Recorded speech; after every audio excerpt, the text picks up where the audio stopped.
Assalamualaikum warahmatullahi wabarakatuh. Perkenalkan, nama saya Sailatul Rizkiyah.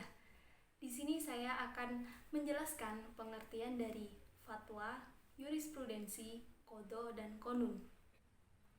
Langsung saja yang pertama yaitu pengertian fatwa. Fatwa menurut bahasa berarti memberikan jawaban atas suatu kejadian atau suatu peristiwa. Sedangkan secara terminologi, sebagaimana yang dikemukakan oleh Zamakhsyri, fatwa merupakan penjelasan hukum syara atas suatu masalah yang dipertanyakan oleh seseorang atau kelompok.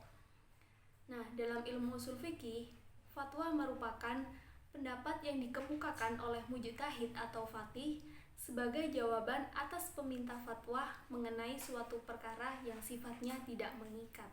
Yang kedua, pengertian jurisprudensi. Jurisprudensi yaitu keputusan-keputusan hakim terdahulu yang digunakan untuk menghadapi perkara yang tidak diatur dalam undang-undang dan dijadikan pedoman bagi para hakim yang lain untuk menyelesaikan perkara yang sama. Lahirnya jurisprudensi ini karena adanya peraturan-peraturan undang-undang yang tidak jelas atau masih kabur, sehingga menyulitkan hakim dalam memutuskan suatu perkara. Dalam hal ini, hakim membuat suatu hukum baru dengan mempelajari keputusan hakim terdahulu. Jadi, keputusan hakim inilah yang disebut dengan jurisprudensi. Jurisprudensi ini ada 4 macam. Yang pertama, jurisprudensi tetap, yaitu putusan dari hakim yang terjadi karena rangkaian perkara yang sama dan dijadikan dasar oleh pengadilan untuk memutuskan suatu perkara. Yang kedua, jurisprudensi tidak tetap, yaitu putusan hakim terdahulu yang tidak dijadikan dasar oleh pengadilan.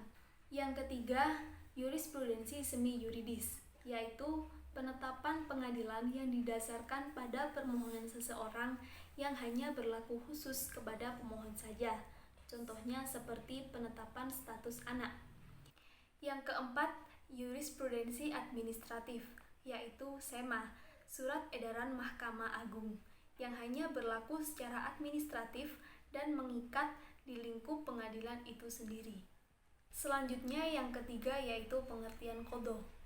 Menurut ilmu bahasa, qadha berarti menyelesaikan, menunaikan, dan memutuskan hukum atau membuat suatu ketetapan.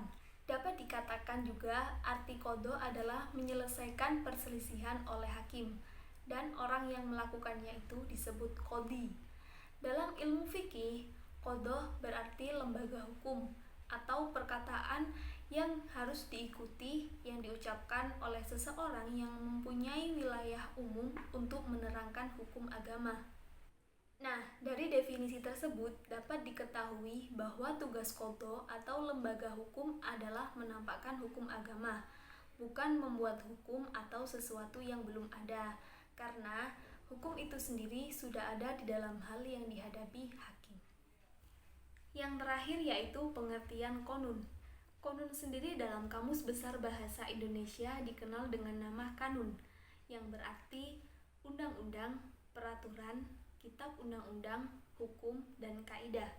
Adapun dalam Kamus Bahasa Arab, qonun berarti undang-undang, kebiasaan, atau adat. Jadi dapat disimpulkan bahwa pengertian dari qonun adalah suatu peraturan perundang-undangan atau aturan hukum yang berlaku di suatu daerah. Nah, dalam hal ini berlaku di Nanggure Aceh Darussalam. Pengertian qonun sendiri tidaklah sama dengan peraturan daerah, karena isi dari qonun haruslah berlandaskan pada asas keislaman dan tidak boleh bertentangan dengan syariat Islam. Tetapi dalam hal hierarki hukum di Indonesia, sesuai dengan ketentuan Undang-Undang Nomor 10 Tahun 2004 tentang pembentukan peraturan perundang-undangan, qonun dipersamakan dengan peraturan daerah di daerah lainnya. Sekian penjelasan dari saya. Apabila ada kekurangan atau ada kata-kata yang kurang berkenan, saya mohon maaf dan semoga video ini bermanfaat. Terima kasih. Wassalamualaikum warahmatullahi wabarakatuh.